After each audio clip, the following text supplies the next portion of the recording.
Welcome back to another episode of Coach Speak, presented by Samsung QLED. I am here with the man, Coach Sean McVay from the Los Angeles Rams. Coach, how we doing?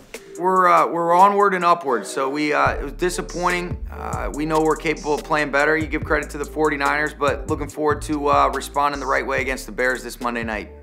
Yeah, we've never done this segment, Coach Speak, after a loss. This is our first time, and I'm always curious. A game like that, a Sunday night game, you travel back. What's your message to the team knowing you've got a big opponent coming up next week? Yeah, I think it's consistent. I mean, you look at the tape, let's all be honest with ourselves, take extreme ownership and accountability for where we can be better collectively for the team, and let's not allow this loss to turn into a deterrent from us getting ready for the Bears. You know, we always talk about not allowing the Niners to, or whoever, if we've had a loss, not allowing them to beat us twice.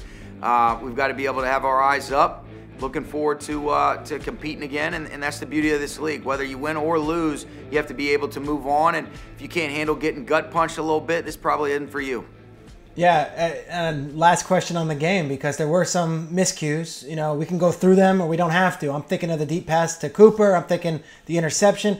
Do you sit down and do you dissect that film with the team after a game like that, or is it immediately on to the next? Let's just look at Bears film. No, you always look at it. You know, I think especially when you come in the next day, it's very important to address the things, both good and bad, that occurred in the game. And we're not going to run away from the things that we didn't do well, and we're going to definitely praise the guys for the things that they did do well. But that's part of it. You kind of close the chapter on the previous week, but you got to make sure that you handle all those things, because inevitably you are running a lot of the same things week in and week out, and you got to make sure that you're establishing the right core, fundamentals and principles.